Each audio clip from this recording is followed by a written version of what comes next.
Dear students अस्सलाम वालेकुम। आज मैंने एपी का एक और क्वेश्चन लिया है। बढ़िया सा क्वेश्चन है, इंपॉर्टेंट क्वेश्चन में रखिएगा। ये क्वेश्चन ऐसा है कि क्वेश्चन कह रहा है which term of AP IC है 3, 15, 27, 39 will be 132 more than it's 54th term. यानी एपी की कौन सी टर्म ऐसी होगी जो 54th टर्म से 125 ज्यादा होगी।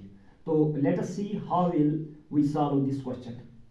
जब इन दोनों का मल्टीप्लाई करेंगे 53 और 12 ये 636 बन जाएगा प्लस 132।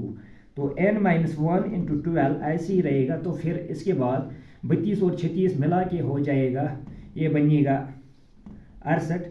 फिर 6 और 1 मिला के बन जाएगा 7।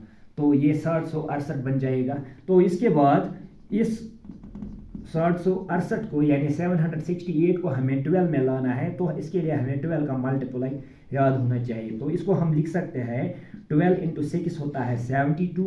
यहाँ 76 में 72 जब लेंगे तो यहाँ 4 रह जाएगा, तो 4 मिल जाएगा 8 के साथ, तो ये 48 कहलाएगा। तो 12 4 होता है 48। तो 12 और 12 कैंसल आउट हो जाएगा, इसीलिए हमने इसको 12 में ब्रेक किया। मोटिव यही था कि 12 को 12 के साथ काट करें।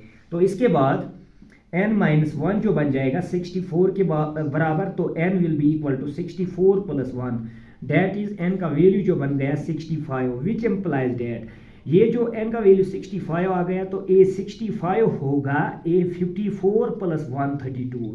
यानी इसकी 65वीं टर्म इस AP की जो होगी, 65वीं टर्म इस AP की जो होगी वो होगी 54वीं टर्म से 132 ज़्यादा। अगर हम चेक करना चाहेंगे कि ये सही है तो इसका मतलब A65 अगर हम देखेंगे तो A1 प्लस 64D आएगा। तो A1 हमें यहाँ है 3 के बराबर, फिर 64D है बराबर यहाँ 12 के।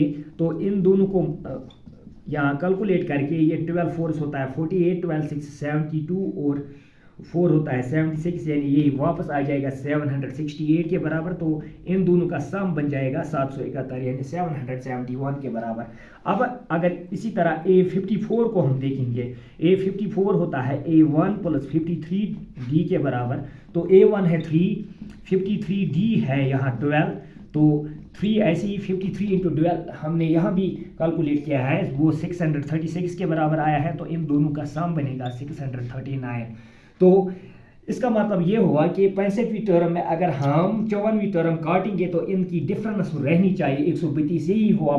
मतलब इसका कि A65 A54 से बराबर है, ज़्यादा है 132। तो डिफरेंस 771 और 639 के बीच में रहनी चाहिए 132 की। तो 771 में अगर सब्ट्रैक्ट करेंगे 639 तो डेफिनेटली ये 132 के बराबर, क्योंकि 11 में 9 काटेंगे तो 2 रहेंगी और 6 में 3 तो 3, यहाँ 7 में 6 काटेंगे तो 1 रहेगा। तो इसका मतलब ये साबित हुआ कि जो हमने आंसर निकाला n इक्वल्स टू 65 ये बिल्कुल इसका करेक्ट आंसर है, यानी कि इसकी 65वीं टर्म 54वीं टर्म से 132 ज़्यादा होगी। तो it is enough for today. Hope you will understand this and